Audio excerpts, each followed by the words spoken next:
बिस्मिल्लाहिर्रहमानिर्रहीम। नाज़रीन सलामुन अलैकुम, मैं हूँ शादाब दी।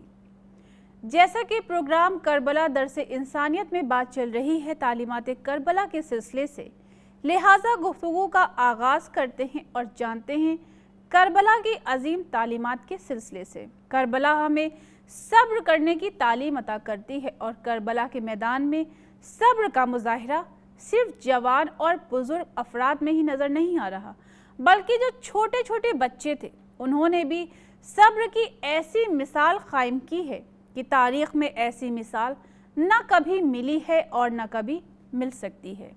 ज़रा गौर करें उस वक्त पर कि जब इमाम हुसैन अलैहिस्सलाम की सबसे छोटी बेटी जनाब सकीना ने सब्र का ऐसा मुजाहिरा किया कि जिससे अक्ल हैरान रह जाती है, क्योंकि बच्चों के अंदर सब्र करने की ताकत और बर्दाश्त की क़ुव्वत ज़रा कम होती है। आइए अहले बैत अलैहिस्सलाम के घराने की इस छोटी बच्ची के सब्र को देखें कि जिसकी उम्र सिर्फ 4 बरस की है, जिसकी आँखों के सामने उसके बाबा, उसके चचा, उसके भाइयों को शहीद कर दिया जाता है और वो सब्र करती है। ज़बान से कुछ नहीं कहती बल्कि अल्लाह की रज़ा पर राज़ी रहती है और कदम कदम पर मसाइब और तकलीफ़ें बर्दाश्त करती रहती है।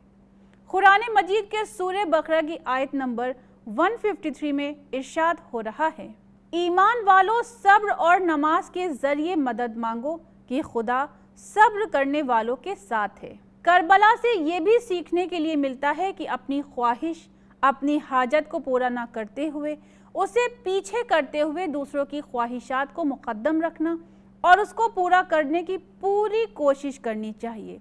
इस सिलसिले में हम जनाब अब्बास अलैहिस्सलाम के कैरेक्टर पर जब नज़र करते हैं तो आप देखिए कि जनाब अब्बास अलैहिस्सलाम पूरे तौर से अपने भाई पर फिदा नज़र आते हैं, उनके सपोर्टर नज़र आते हैं, उनके वफादार नज़र आते हैं। करबला में जितने इमाम हुसैन अलैहिस्सलाम के मददगार थे वो सब अपनी ज़ात पर दूसरों को अहमियत देते थे। आप सब ने खुद की परवाह ना करते हुए दूसरों की फिक्र की।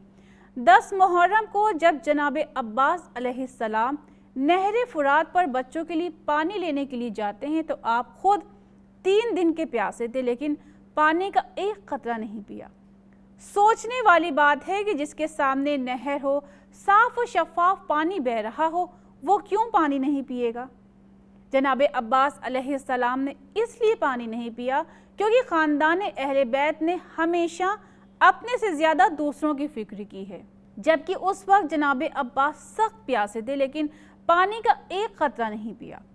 क्यों नहीं पिया? इसलिए कि आपको अपनी प्यास से ज़्यादा अपनी भतीजी जनाब सकीना और बाकी बच्चों की प्यास ज़्यादा अजीज़ थी। छोटे छोटे मासूम बच्चों का ख्याल था कि वो प्यासे हैं और इसी मोहब्बत की खातिर जनाब अब्बास अलैहिस्सलाम प्यासे नहर फुरात पर शहीद कर दिए जाते हैं, लेकिन सुर्खरू होकर इस दुनिया से रुखसत होते हैं, क्योंकि आपने वक्त आखिर भी अपनी जिम्मेदारियों को पूरा किया और जितनी मुमकिन कोशिश थी आपने वो की। लिहाजा करबला हमें यही आवाज़ दे रही है कि हम भी अपनी ख्वाहिशात के आगे दूसरों की खुशी को अहमियत दें। अगर हम इतना भी नहीं कर सकते तो कम से कम दूसरों से मोहब्बत तो कर ही सकते हैं, अपनी ज़ात से बढ़कर दूसरों को इज्जत तो दे ही सकते हैं, ताकि जिससे मुआशरे में लोगों के दरमियान मोहब्बत फैले। करबला की तालीमात में ऐसे बहुत सारे पॉजिटिव फैक्टर्स हैं कि अगर हम उससे सीख हासिल करें तो हम अपने घरानों को बेहतर से बेहतरीन बना सकते हैं। हम जब भी करबला के बारे में सुनते या मुतालिया करते हैं तो हमें एहसास होता है कि हमें आपस में अपने घर वालों से कितनी मोहब्बत करनी चाहिए और किस हद तक उनके लिए सैक्रिफाइस करना चाहिए।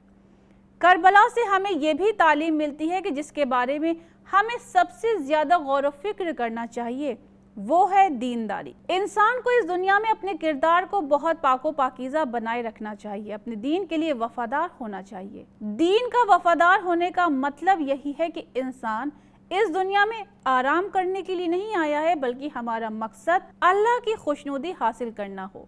दीन की हिफाजत में हमारा रोल बढ़ चढ़ कर हो। जहाँ कहीं भी दीन पर खतरा हो तो हम ढाल बनकर उसकी हिफाजत के लिए आगे आएं।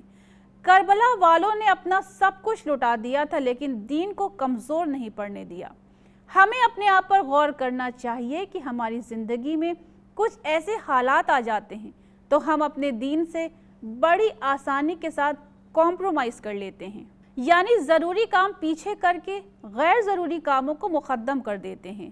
ہمیں اس عظیم خاتون یعنی جناب زینب سلام اللہ علیہا سے سبق حاصل کرنا چاہیے کہ آپ نے اپنے بھائی امام حسین علیہ السلام کی شہادت کا مقصد لوگوں تک پہنچایا کہ چاہے ہمارا سارا گھر تباہ و برباد کیوں نہ ہو گیا ہو، ظلم کی انتہا چاہے ہمارے اوپر کتنی ہی کیوں نہ ہوئی ہو، لیکن دین کی حفاظت کا ہر حال میں خیال رکھنا ہے۔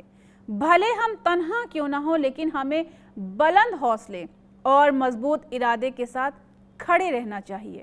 کربلا سے ہمیں حجاب کی بھی تعلیم ملتی ہے۔ آج ہم معاشرے میں دیکھتے ہیں کہ کتنی بچیاں اور خواتین ایسی ہیں جو پردہ نہیں کرتی، یعنی حجاب جیسے دینی حکم کو اپنی ضرورت کے مطابق کم یا زیادہ کر لیتی ہیں۔ اگر ہمیں جاب یا ایجوکیشن حاصل کرنے میں تھوڑی سی بھی پرابلم آتی ہے تو ہم حجاب کرنا چھوڑ دیتے ہیں۔ اب ذرا آپ بعد شہادت حسین کے حالات کا جائزہ لیجئے تو آپ دیکھیے اہل بیت علیہ السلام کے گھرانے کی تمام بیویوں کو پردے کا ہر مقام پر اس قدر خیال تھا کہ جب آپ کے سروں پر چادریں نہیں تھیں تو آپ سب نے اپنے چہروں کو بالوں سے چھپا کر پردہ قائم رکھا۔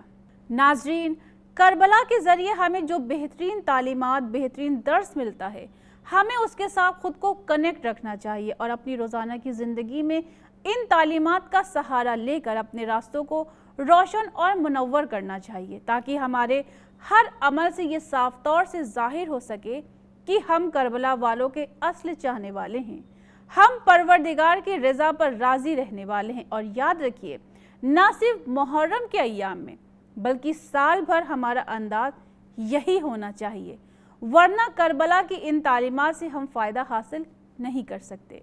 کربلا کی ان عظیم شخصیتوں کے ذریعے سے ہم سبھی سیکھ سکتے ہیں۔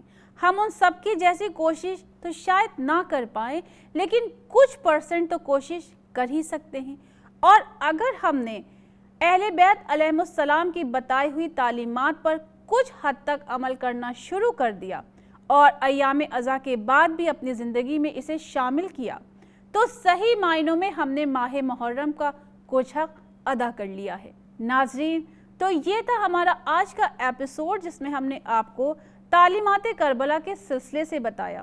انشاءاللہ اسی کے ساتھ اب ہم آپ سے اجازت چاہتے ہیں۔ خدا حافظ۔